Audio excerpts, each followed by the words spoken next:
गोस्वामी जी महाराज का वर्णन करते हैं, कहा हनुमंत विपत्ति प्रभु सोई, जब तब भजने न सुंदर। सुनो, भागवत जी में ये लिखा है,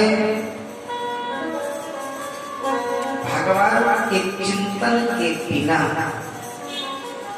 भगवान की चिंतन के बिना एक मिनट का भी यदि मेरा समय व्यर्थता निकल जाए तो इसके लिए पश्चाताप करो। ये मेरा समय व्यर्थ कैसे निकल गया। माता कुंती ने इसीलिए भगवान से भीख मांगा। आपने सुना, सभी ने कुछ ना कुछ मांगा, लेकिन माता कुंती अपनी झोली फैला दी भगवान के सामने। देना है गोपाल, मुझे दे। दुख नहीं आता तो आज कन्हैया मेरे आंखों के सामने नहीं आई। गोपाल पग पग पे मेरे पुत्रों पर मेरे जीवन में दुख आया, और जब भी दुख आया गोपाल तुम्हें पुकारे और तुम दौड़ करके आकर के दर्शन दिए और मेरे पुत्रों की रक्षा की। भगवान बोले, बुआ जी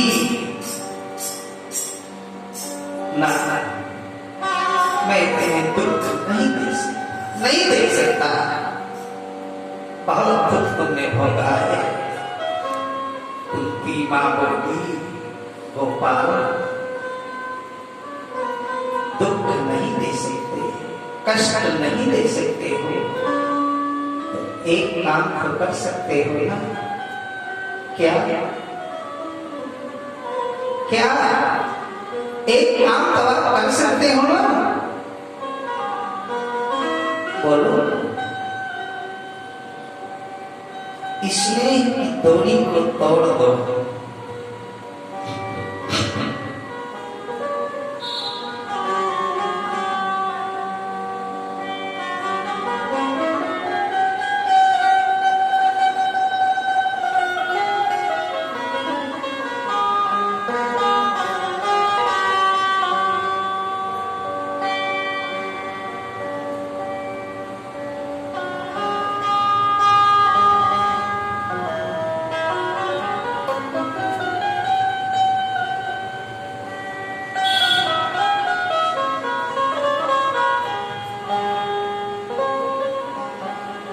ये संसार रूपी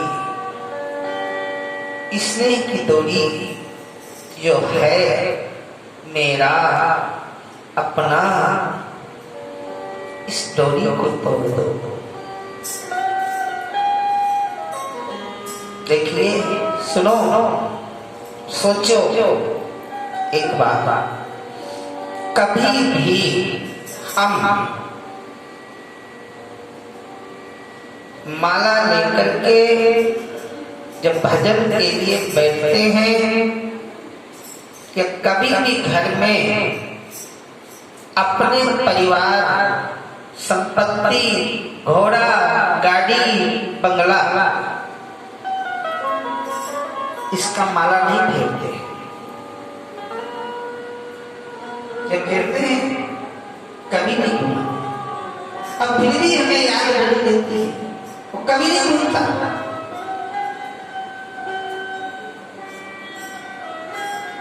24 घंटे हमें याद नहीं रहती है? क्यों? क्योंकि संसार को हमने अपना माना है। इसलिए एक सज्जन थे मेरे पास आए, बोले महाराज आप कहते जरूर हो, लेकिन जब भी भजन करने के लिए हम बैठते हैं ना, नींद आने लगती है, आलस आने लगता है। मैंने कहा एक काम करो, सुनो। हाँ महाराज। मैंने कहा रात्रि में जब वो रुपयों की गड्डी लेकर के तुम रुपए गिनने के लिए बैठते हो, उस समय तुम्हें नींद आती है? अरे बड़े महाराज सच्चा व्यापारी हूँ, नोट गिनते समय कैसे नींद आ जाएगी?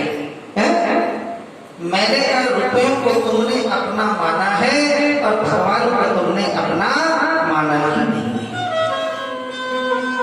रुपयों में तुम्हारी आस्था है, उसमें तुम्हारा प्रेम है, लेकिन भगवान के प्रति तुम्हारी आस्था नहीं है, भगवान के प्रति तुम्हारा प्रेम है ही नहीं।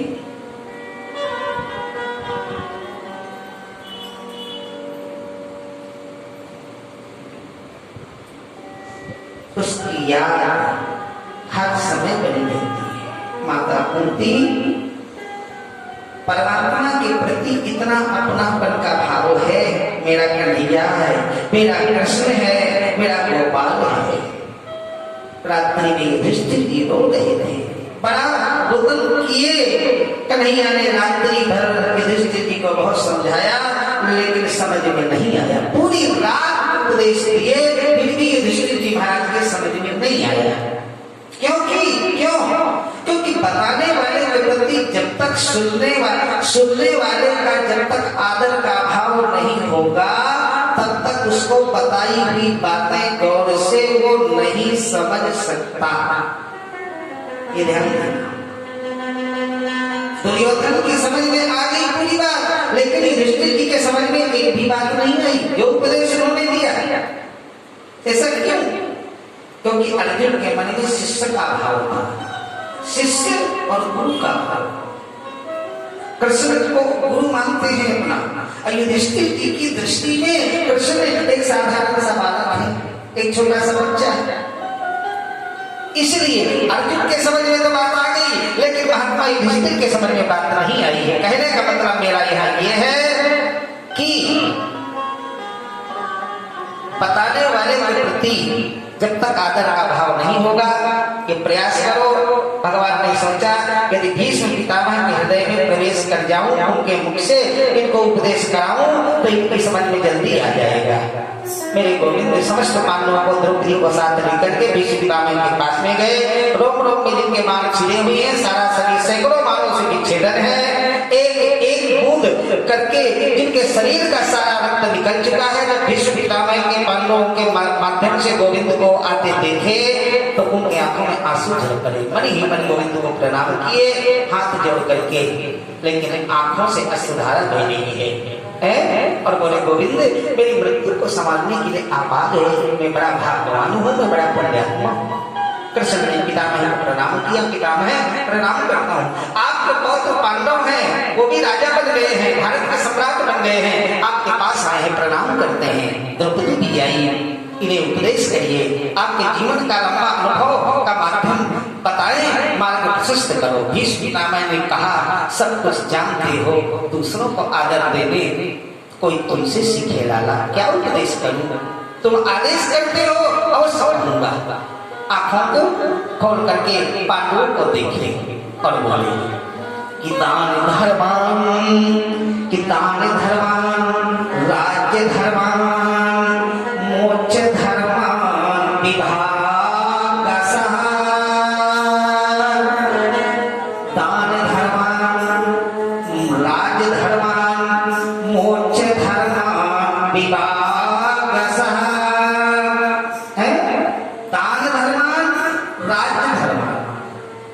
बेटा सुनो मेरा अनुभव, तुम लोग भारत के राजा बने, ये खुशी की बात है, लेकिन तुम गृहस्थ हो, और गृहस्थ को ज्यादा आलसी नहीं होना चाहिए। ज्यादा से ज्यादा गृहस्थ का काम है कि ज्यादा से ज्यादा जीवन में धन कमाओ, ये गृहस्थ का काम है? धन कमाओ, खूब कमाओ, खूब कमाओ, खूब कमाओ, लेकिन जितना धन कमाओ उसका 10वां हिस्सा दान के लिए जरूर निकालना। 10वां भाग दान के लिए। दान धर्म, राज्य धर्म, मोक्ष धर्मान विभाग। वो कहते हैं ना, तन पवित्र सेवा करिए, धन पवित्र कर दान, मन पवित्र हरि भजन कर, तो हो त्रिविध कल्याण।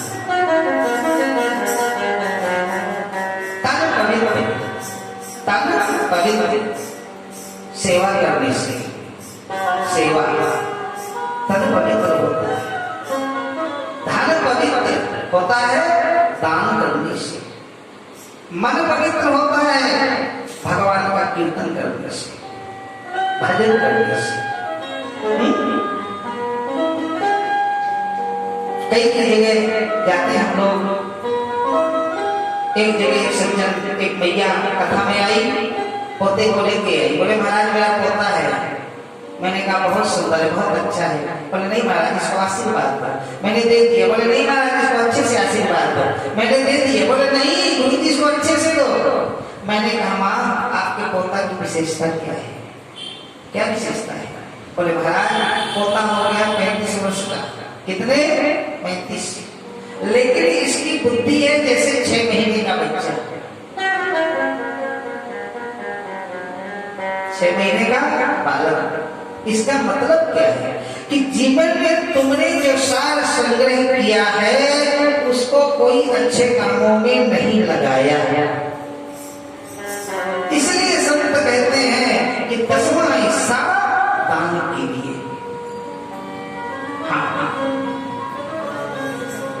अवश्य निकाले,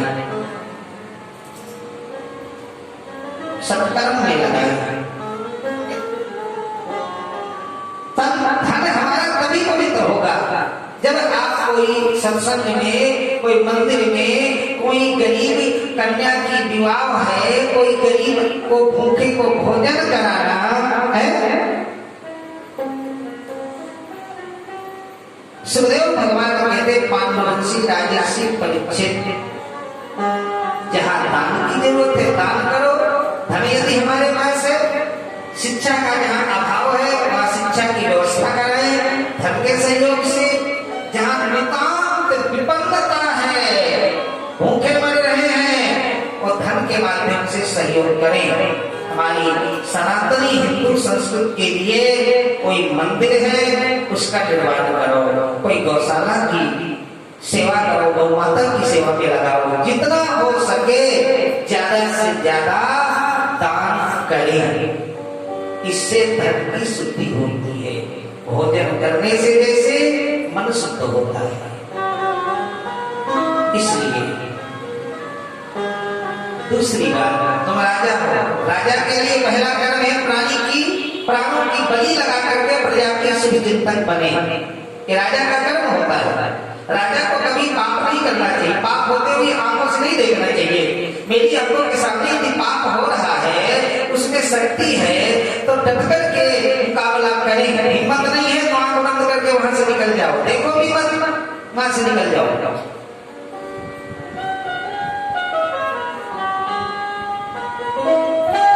ताकत है उसे लड़ो। आंखों के सामने पाप होते हुए नहीं देखना। भीष्म पितामह पांडवों को जब ये बात कहे तो पांडवों के बीच में खड़ी थी महारानी द्रौपदी, और द्रौपदी हंस गई।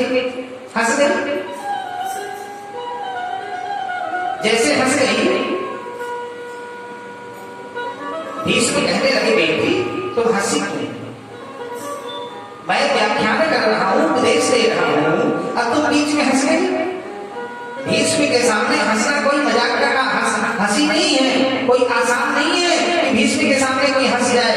द्रौपदी घबरा गई। नहीं नहीं नहीं पितामह, नहीं कोई बात नहीं बेटी बताना पड़ेगा तुम्हें, तुम्हें हंसी क्यों आई? गलती हो गई, मुझे क्षमा करने। नहीं बेटी बताओ, तुम कुलवती नारी हो। अब कुलवती जो नारी होती है वो बिना कारण के हंसती नहीं है। तुमने हंसा क्यों, तुम्हें बताना पड़ेगा।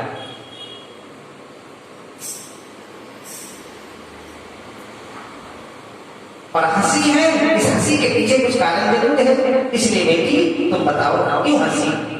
इस कुंता को लेकर मैं मरना नहीं चाहता। द्रौपदी बोली आप तो बड़ा भारी ज्ञान का उपदेश दे रहे हैं ना, आंखों के सामने पाप होते हुए देखना महापाप है, तो पितामह ये महापाप आपने क्यों किया? भरी सभा में दुष्ट दुशासन जब मुझे खींच करके सभा में लाया और मेरी साड़ी को खींच रहा था दुशासन, मुझे निर्वस्त्र कर रहा था, निर्वस्त्र करने का प्रयास कर रहा था।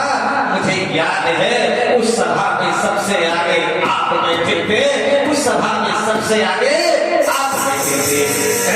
आप चाहते कि दुशासन की हिम्मत नहीं थी कि मेरी साड़ी का सारी के बगल को पकड़ करके भी खींचते। आपका यदि एक इशारा हुआ।